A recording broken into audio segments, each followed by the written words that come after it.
La séquence est surréaliste, mais pourtant vraie. Beaucoup ont cru à un photomontage, et pourtant la chaîne de télévision de droit français TV5 Monde a bel et bien diffusé sur ses antennes le drapeau de la République imaginaire d'Ambazonie en lieu et place de celui du Cameroun. L'émission 64 Le Monde en français, dans son édition du 23 janvier, présente ce drapeau bleu-blanc frappé d'une étoile et d'un oiseau à côté du nom Cameroun pendant la rencontre contre la Gambie. Le drapeau présenté est en effet celui de l'État dont se revendiquent les séparatistes des régions du Nord-Ouest et du Sud-Ouest Cameroun. Pourtant, le monde entier connaît le drapeau officiel du Cameroun et surtout TV5 Monde qui collabore très souvent avec l'État du Cameroun et qui a à sa tête une compatriote camerounaise au nom de Denise Epoté.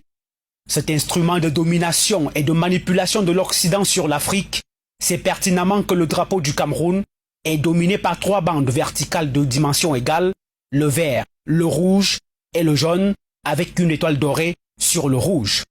Cette image va susciter l'indignation du peuple camerounais qui se demande si c'est une erreur ou une occasion pour cette chaîne de manipulation des masses d'afficher officiellement son parti sur la sécession du Cameroun. Pour le premier cas de figure, l'erreur est tout de suite évacuée, car la chaîne aurait déjà fait un démenti, ou tout au moins une communication pour présenter ses excuses. On reçoit ça. Ouais, c'est embêtant. À chaque fois que vous publiez une vidéo, vous devez avoir des notifications comme ceci.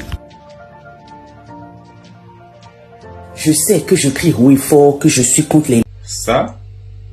Les sanctions commencent à pleuvoir. On me menace de me bannir du programme de monétisation TikTok pour avoir publié cette vidéo. Tu as sûrement entendu parler de ce qui se passe au Congo. Et si ce n'est pas le cas, je t'invite à aller te renseigner parce que à l'heure... Et ça encore. Ouais, t'as bien lu, hein. T'as très bien lu. Aujourd'hui, j'ai envie de dénoncer en fait cette inégalité qu'on reçoit sur les réseaux sociaux, surtout quand on est une femme et qu'on est noir. Le nombre de commentaires que je signale tous les jours et pour lesquels j'ai toujours une réponse en mode « Ah ben non, ça n'enfreint pas les consignes communautaires ». Je me pose des questions de quelle communauté vous parlez parce que c'est quand même assez intriguant. Là, je pense qu'il n'y a pas plus clair. On sait très bien que c'est une originalité, donc le concepteur de ce mot-là, très original. Je pense que ça en est de trop pour le cercle africain.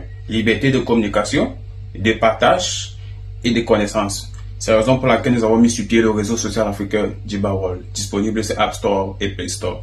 Au peuple camerounais, le deuxième cas de figure reste donc le plus plausible.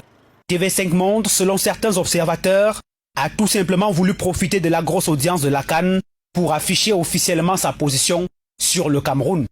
Et qui dit TV5 Monde, dit l'Occident car la chaîne créée en 1984 est détenue par la France, la Belgique, la Suisse, le Canada et la principauté de Monaco. Sur les réseaux sociaux, la France et ses alliés sont clairement pointés du doigt par les internautes qui les accusent de promouvoir la déstabilisation du Cameroun. Le Cameroun qui a justement réagi par le biais de son Conseil national de la communication qui demande aux responsables de la chaîne de télévision, dans un ton presque de supplication, des explications appropriées au sujet de cet impair. Si c'était un petit média privé camerounais, la sanction de suspension d'un siècle serait déjà tombée. Mais comme il s'agit d'un très gros et grand média français, on supplie pour avoir des explications. TV5 Monde aujourd'hui, France 24 et RFI hier, BBC demain, feront toujours partie des médias au service du néocolonialisme pour abrutir et détruire les peuples africains.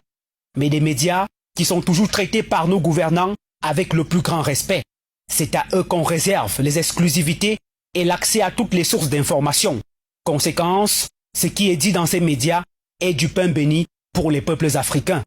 Il y a quelques mois encore, TV5 Monde recevait en grande pompe certains responsables de Reporters sans frontières et diffusait des informations erronées sur l'assassinat d'un acteur de médias camerounais. Personne ne s'en est offusqué, tout le monde buvait cela comme du petit lait. C'est la raison pour laquelle ces médias sont systématiquement chassés de certains pays d'Afrique de l'Ouest, comme le Mali.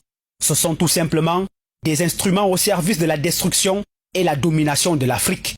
À l'heure qu'il est, le signal de TV5 Monde devrait être coupé du territoire camerounais, car c'est de notre souveraineté dont il est question. Mais bon.